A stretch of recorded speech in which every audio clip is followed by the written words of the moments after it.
Welcome to the Connecting with Care podcast, where we believe in valuing humanity, engaging spirituality, and promoting equity through our teaching, research, and service. I'm Curtis Isozaki, and today we're exploring the intersection of social work and faith communities with the Center for Church and Community Impact, also known as C3I. And I'm Zach Winterroad. Joining us are Erin Hill, C3I Program Manager, and Mallory Herridge, Assistant Director of C3I. They're doing incredible work equipping congregations to create inclusive, trauma-sensitive communities. We'll hear about their efforts and research to address issues like domestic violence, addiction, and inclusivity within faith spaces, and how social work students can get involved in this transformative work. It's a conversation about social change, faith, and finding your unique path in social work. Let's dive in.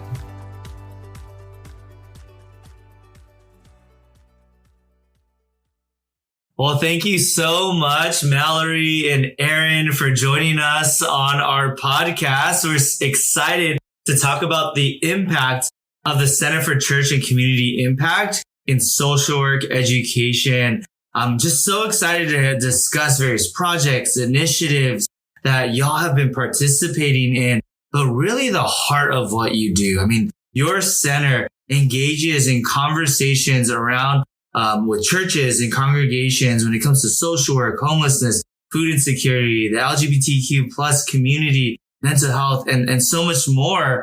And we're excited to hear some of these stories and get to know the heart of what you do. And so if we could just start off with y'all introducing yourselves. Sure. I'm Erin Hill. I am the program manager for Center for Church and Community Impact, which we call C3I because it's a long name. And I'm adjunct faculty here at the school as well. I'm Mallory Herridge, and I serve as the Assistant Director for C3I. Fantastic. In true fashion for this podcast series, we want to start off with some rapid fire questions. And so what is one word to describe Waco, Texas, the place that you're living and call home? I would say connected. Connected. Beautiful. I would say evolving. I think that it's a small town in Texas, and there's kind of a temptation to kind of put it in a category. But I've lived here since 2002, and I've seen it in all areas continue to evolve. Yeah, love that. And how have you seen it be connected? It has a small town vibe to it. I'm from a very small town, so Waco is like the big city to me coming here.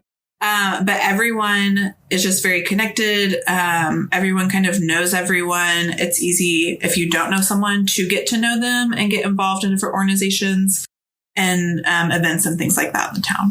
Fantastic. All right. Another question. What is your go-to order at your favorite coffee shop or restaurant?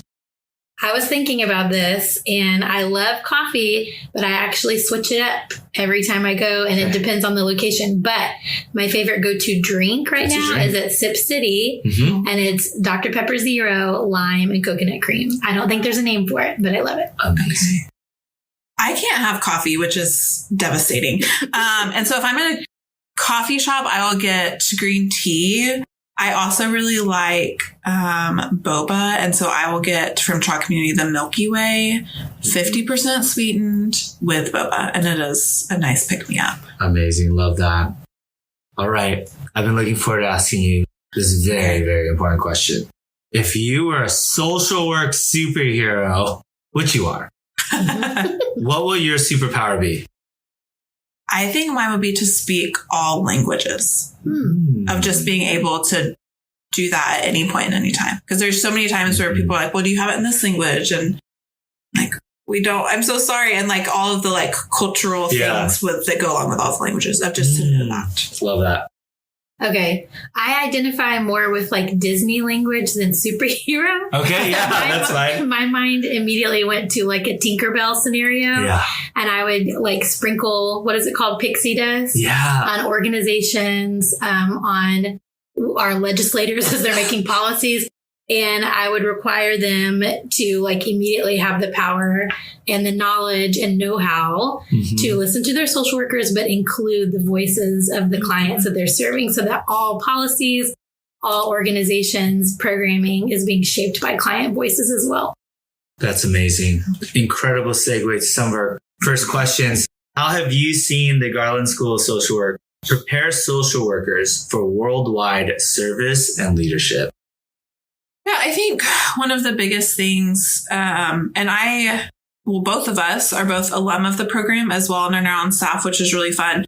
And so I think approaching this from both a former student and then now being part of the school in a different way, teaching students how to think critically and then also holistically. So looking at every aspect of a person, a system, an environment, and being able to take all of those things in before even engaging with an individual or a system. That's a really specific skill that you have to learn. And I think we do a good job teaching that and preparing for that. And then also teaching those more like introspective skills. And so before you engage, like looking inward of where am I at today? Do I have any biases? Could this activate any hard memories for me? Anything like that. We teach those really well, because if you're not doing that, it's going to affect those that you're working with. And that can be really hard personal work, but I think we teach students how to do that and also show the value of that as well. When looking at this question, my mind went to our practicum education. Every social work program that's accredited is required to have a certain amount of hours, or students are required to have a certain amount of hours of practicum education. I taught practicum education for community practice for several years here. And I think about how our students, when they enter their generalist year, they are thrust into 15 to 20 hours a week of practicum education. And on the meso, micro, and macro levels. And then as they move into their advanced year, they're really leading out. They're no longer just observing or engaging in the basic Schulman skills, but now there's an expectation at their agencies, or some of them are at statewide or regional organizations, whether they're working one-on-one with the clients or leading and facilitating groups, that they are the leaders. And so I think about over the years, we've had students that, again, have been at the state level. They've served overseas through our GML program. Our online students are all over the nation. And so it's amazing to think that during their MSW, by the time they graduate, they will have ample opportunities to have practiced leadership skills, to gain leadership skills. And so a couple of examples that I was just thinking of even students that I've had in class over the years. We had a student that did such a great job with her research through her internship around the housing crisis in Waco, that then she in her advanced year was invited to speak to city council and educate them on that. So that's just a snapshot of kind of how we prepare leaders through our program and the types of opportunities that our school works really hard to provide students. Amazing. As you reflect on the work that you do with C3I, what is the mission of the Center for Church and Community Impact? And how does congregational social work contribute to social work education at the Garland School of Social Work and beyond? Yeah, C3I mission is to equip congregations to create environments of relational belonging that then extend to their surrounding communities. And so we really believe that congregations are resources in communities, and often untapped resources. And so a lot of our work revolves around what does the community look like within the church walls? And then also what is the relationship between the church and the community outside the church walls? And so with congregational social work, I think there's a little bit of a misunderstanding of what congregational social work is, of just like, oh, that's only within a church. It's only doing social work within the church walls. And that's one aspect of it. But then also looking at working with churches in a whole community of what is the partnerships between a congregation and local, nonprofits or agencies or community entities, and how can all of those things work together to serve people. And so really, I think it's a lot more broad than how people normally think of congregational social work. A lot of my work specifically is around equipping church leaders, where then those church leaders are serving people well. So that falls under the umbrella of congregational social work as well. But it's really teaching people overall, even if a social worker has no desire to work with congregations, it's still teaching them, hey, congregations are an asset in your community in some way, whether that is even just the physical space that you can utilize. and teaching how they can work with congregations, just like they would work with hospitals or libraries or nonprofit agencies, anything like that. Yeah, I think some practical examples of students that have worked with us or have had an interest in congregational social work and maybe kind of utilize our supervision to support them in that niche area include, we've had a student that came in with an interest and quite a bit of expertise in domestic violence. And so through her internship with us and her desire to understand and have experience in congregational social work, she was able to work alongside experts in the field on the state level, nationwide, from different nonprofits that are engaged in advocacy for domestic violence, but then take that information and utilize their support to then develop curriculum for congregations. And then through her internship, while she was doing her MSW, began engaging in trainings with congregations and then getting feedback from clergy on, okay, this is kind of social work speak, and this is what we know to be true, what the research says about the prevalence of these challenges. So we know this is happening in your church. Now help me kind of tailor the training to be like ministry speak so that your congregants will hear this. It will not feel threatening, but then you feel empowered to better serve your congregants and for everyone to better serve one another. We've also had students, serving in school social work related roles. But then because they came to some of our congregational social work meetings, because they had kind of an interest in learning somewhat about that, but they didn't necessarily want to be serving full time in a church one day, they had the awareness of, congregations can be an asset to our school. Okay, what does that look like? And so maybe working with the local congregations in a small community with limited resources to set up a food pantry and maybe a weekend food program within the school. And so just building upon what Erin said, I think that by championing the reality that congregational social work is a thing, but then providing various opportunities of how students can engage with this, then students leave the MSW program in general, either being able to pursue work with congregations, but understanding how to do that in an ethical way through their social work skills, or going into whatever social work field they go into and recognizing that congregations are assets they need to be engaging with. Love that. Can you share examples of how C3I's work addresses pressing social issues such as trauma, loneliness, difficult conversations, LGBTQ+, disabilities, etc.? Yeah, I could talk about trauma-sensitive congregations for hours and hours, but I'm not going to. So whenever I was an intern at C3I, we started our trauma work with congregations across the country and have been able to build on that over the last 6 years. And so we approach it, we are community practitioners versus clinical. And so we look at trauma from a systems perspective instead of like a clinical therapy model of trauma. And so we train pastors on how to build congregations that are sensitive of the trauma that people have experienced, both individual and collective traumas. And then also how to create a congregation that is conducive to healing, knowing that in their role as church leaders, they are not the ones helping people heal from their trauma in a clinical sense, but they're creating an environment that helps them and empowers them to heal from that versus re-traumatizing them or creating more trauma for them in some way.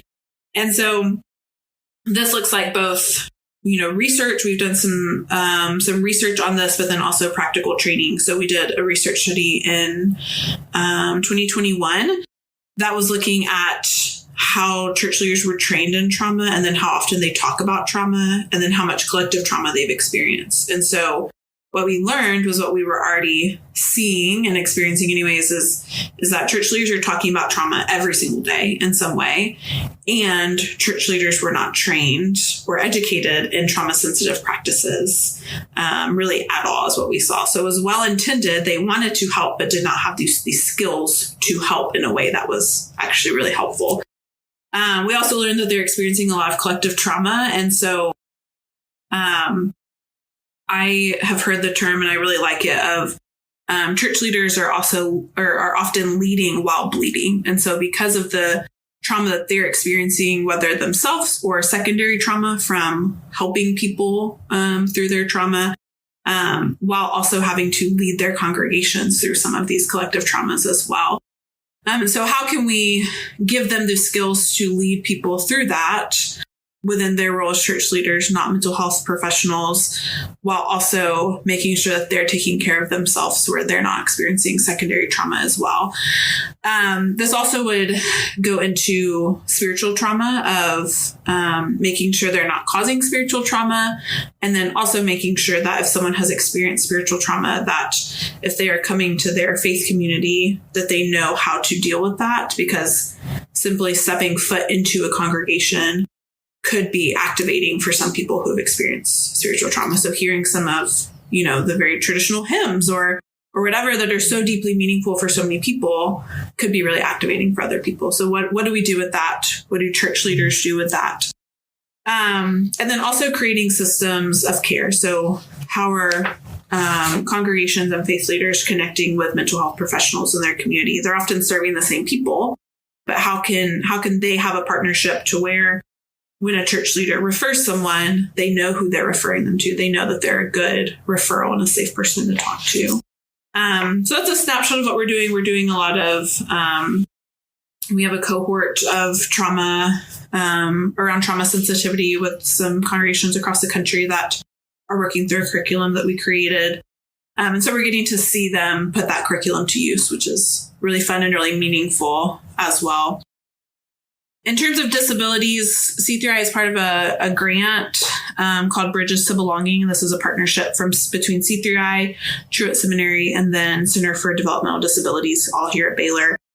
And that focuses on the experiences of young adults in churches who are experiencing disability, mental health concerns, and chronic illness. And so this is a 2-year cohort, and just kind of doing a deep dive on disability, chronic illness, and mental health concerns of how do we serve that community well, and what have their experiences been in church so far, and how can we create a strong sense of belonging for those who are experiencing those things, to where churches are inclusive and safe for truly all people.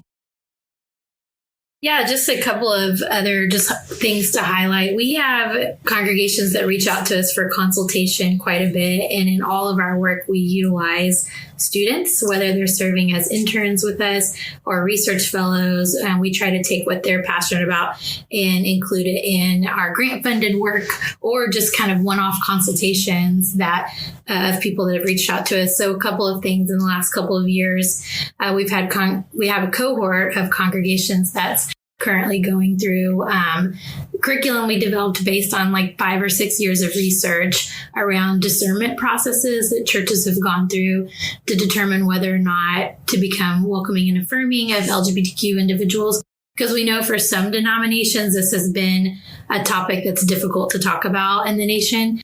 And so we have trained in different conversation models, whether it was regarding this topic or even some other things that congregations are going through, where they're finding difficulty in knowing to even how to breach a difficult conversation without the church splitting or. And so one of the models that we've done some training in is reflective structured dialogue. It's something that's talked a lot about through the social work field, but also in other fields. And so this church found it really helpful having kind of a basic social work 101, but then also getting some training from facilitators, Gaynor and a couple of others, in how to engage in this well on some difficult topics. We also, accompaniment is a topic that we are training a cohort of congregations nationwide on. And we're kind of exploring this idea that churches all have a biblical sense of call and duty to love their neighbor, love one another. Churches nationwide and globally serve their local communities or, have mission-related relationships across the nation. But as we think about how accompaniment has been used in different fields, whether it's the medical field or public health, essentially it's built on healthier relationships. What does it mean to move from just a transactional relationship to more relational? What does it mean to move from maybe the initial motive was charity but then understanding one another in such a healthy way, being aware of our biases, our prejudices, the power dynamics in the relationship, the different lenses through which we view the world, to where we move from not just charity, which is a good thing, but moving deeper into solidarity with one another. And so there's a reciprocal relationship between the one serving and the one being served. And so we're exploring that at C3I with congregations, and kind of getting feedback on how social work skills enhancing those ministries, and we're calling skills enhancing those ministries, and we're calling kind of what we've packaged in our social work skills accompaniment, what that's looking like. And we hope to do that even more and pull students into that.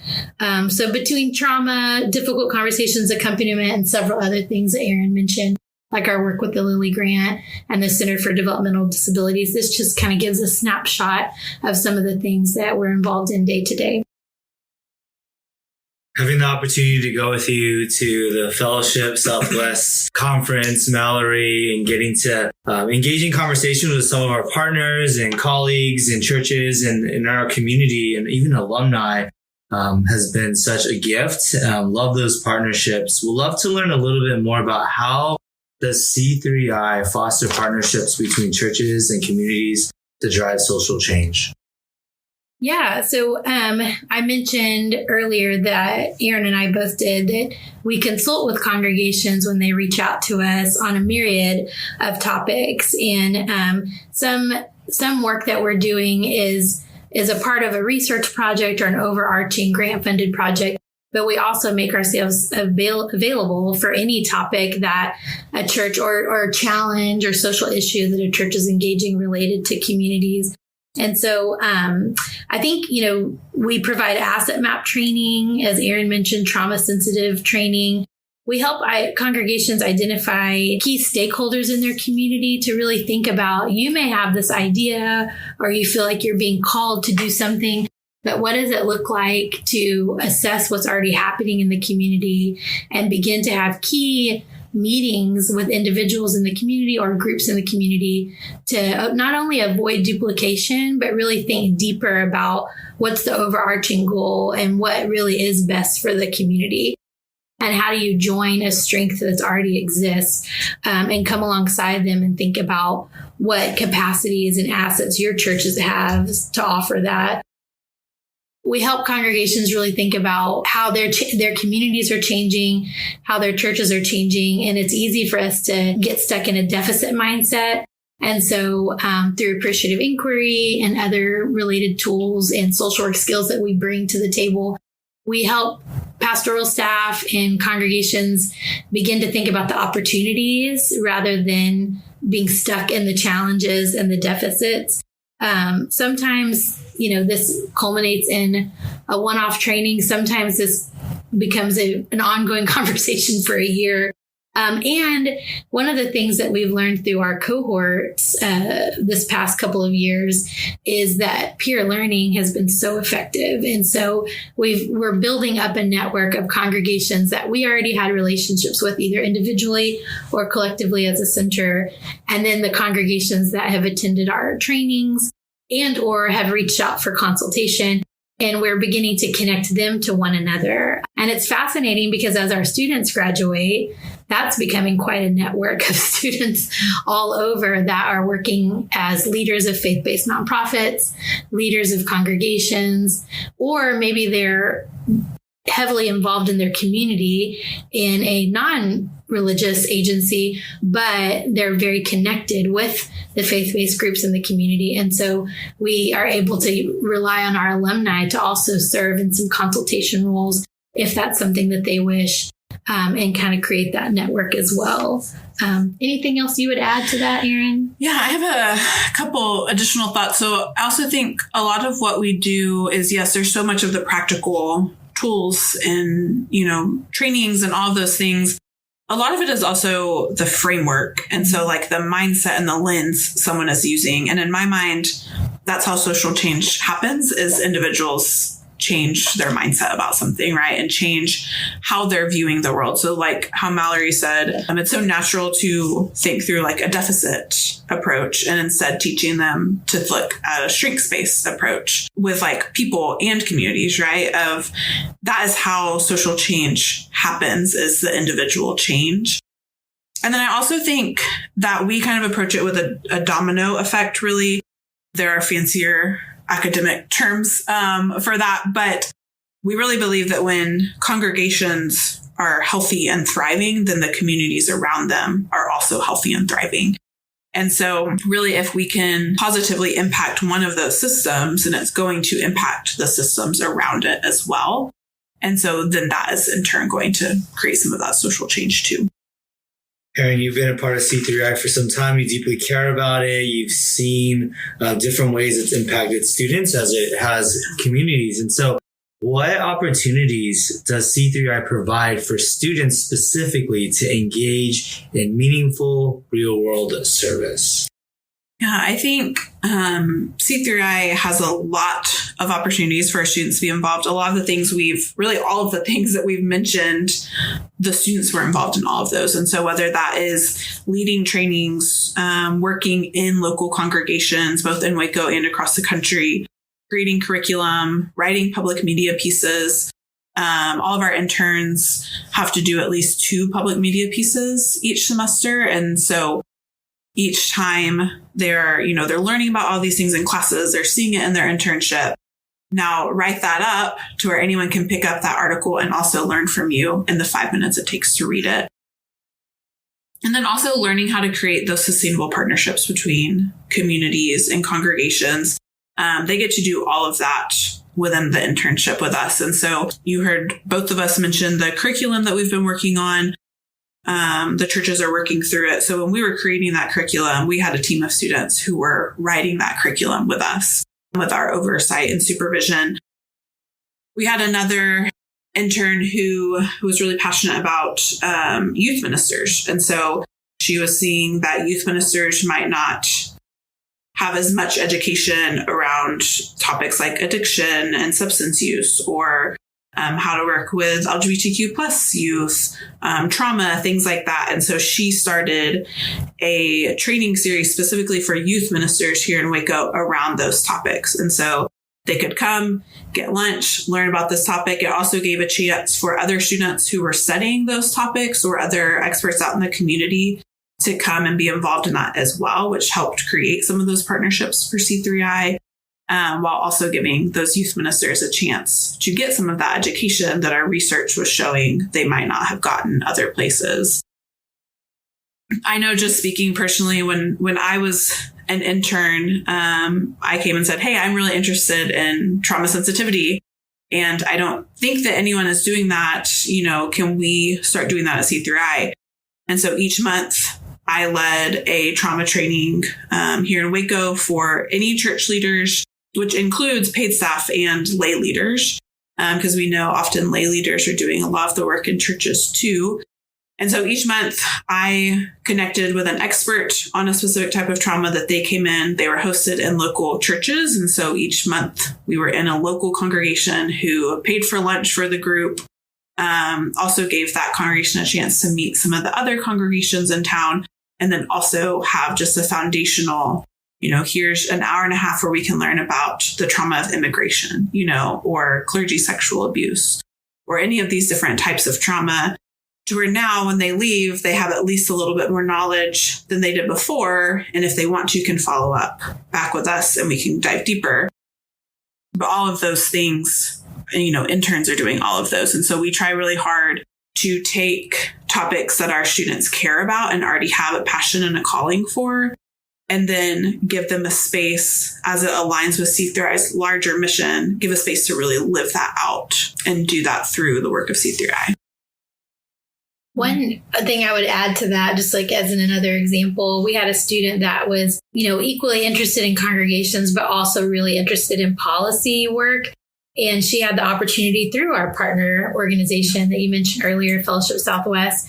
They needed someone to come alongside them and help them plan what they call Congregational Advocacy Day, where they mobilize congregations statewide that have a passion for public education, immigration, and several things to set up meetings with legislators. And they provide training to kind of say, here's some specific bills and points to talk about. And here's how you set up a meeting with your legislator here or representative.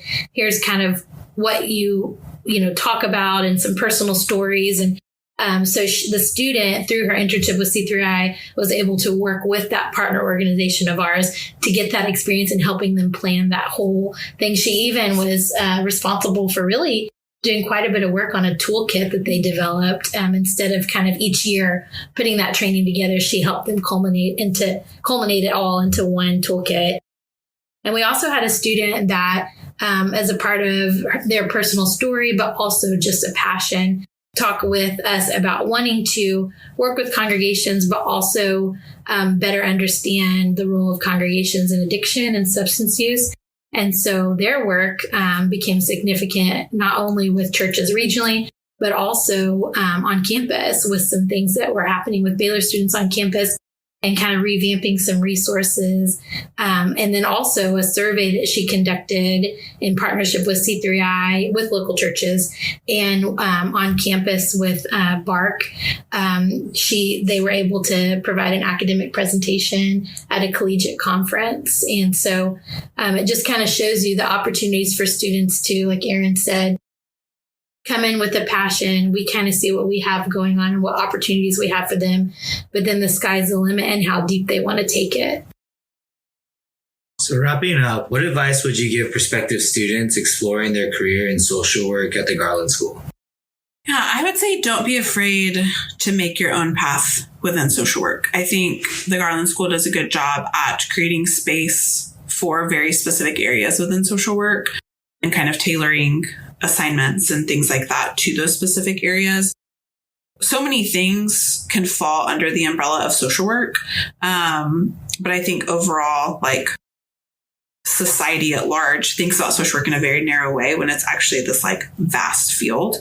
And so don't be afraid if you're specific or if you're interested in a specific area, don't be afraid to carve out your space in that area. And I have a bias towards that of like, whenever I was starting and I was like, I want to do trauma sensitive congregations. I did the dual degree with Truett Seminary and the Garland School, and as did Mallory. And that job didn't really exist. Like there was like a couple of those jobs in the country. And I was like, well, I just really feel like this is needed. This is what I'm called to do. And now I get to do that as my job, which is just like a dream. And so even though it didn't maybe practically make sense that I would get that job. And so I would say to don't be afraid to carve out that path if you really feel like you're called to do that work.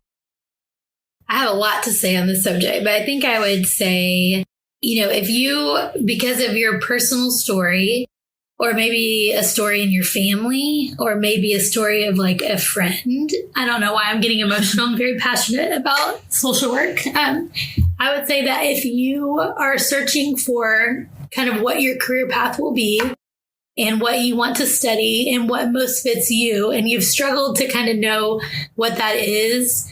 And if you're like me, whenever people said, oh, social work is for you, I'm like, no. But if you are looking for a career path that will give you a professional skill set that you can continue to take to the next level and deepen in, that always prioritizes the individual, that sees potential in people constantly. And not only are you ethically bound to see potential and strengths in individuals, but you're called to help them see that in themselves. If you always want to work in environments where that is going to be a priority and that is going to be championed, then social work is the program for you, because that is where you will get those skills to where you will no longer be able to see things differently. And you will constantly bring that framework and that belief to every agency and organization you work for. The other thing I would say is that I studied here because of Diana Garland and Gaynor Yancey. And I knew that I was called to this thing that I didn't even know how to name, called congregational social work. And Since I graduated in 2008, I have served on church staff. I have served as the director of a workforce nonprofit. I'm randomly trained in construction curriculum. I've been a school social worker. I have organized hunger coalitions across the state. I've been involved in research, and now I'm here. And one may look at my career journey and think, okay, that is so random, but in each of those opportunities, I always was working with congregations, as random as that sounds. And so I think that social work is vast. There's so many opportunities with this skill set. It's much more than you realize. I think it equips leaders on a different level than what you get from other training and programs. I also think that if you are someone that is drawn to both the administrative in people, but also you need space to be creative, I have found that in social work.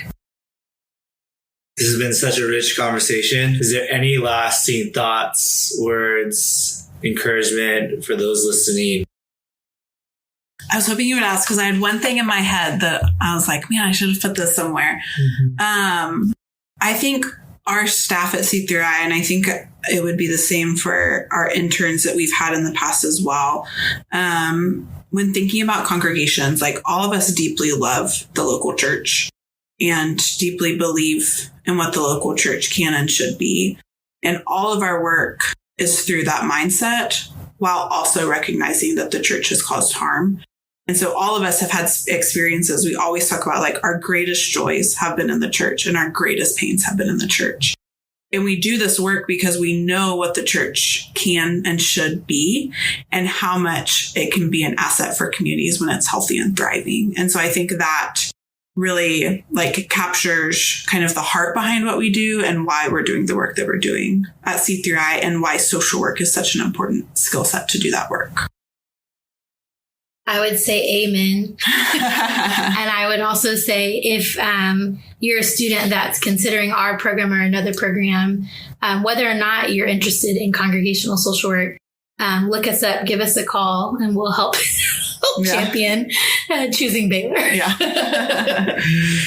Well, can't finish any better way. We're looking forward to meeting many of you, but thank you so much for such a sweet and rich conversation.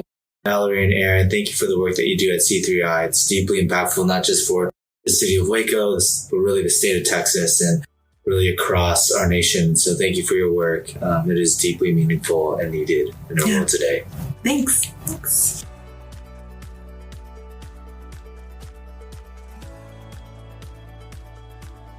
That was such a rich conversation. Erin and Mallory really show how faith communities can be powerful spaces for healing and inclusion. Yeah, and I loved how they emphasized social work as a space where students and others can carve their own path, whether in policy, congregational advocacy, or some other direct service. The idea that churches can be both places of refuge and agents of change really resonates to me. And it's great to hear how C3I is helping equip leaders for that work. If you're a student wondering how faith and social work intersect or looking for opportunities to lead, C3I is a great place to start. We are a community dedicated to valuing humanity, engaging spirituality, and promoting equity in our teaching, research, and service. Thank you so much for tuning in to the Connecting with Care podcast. We'll see you next time.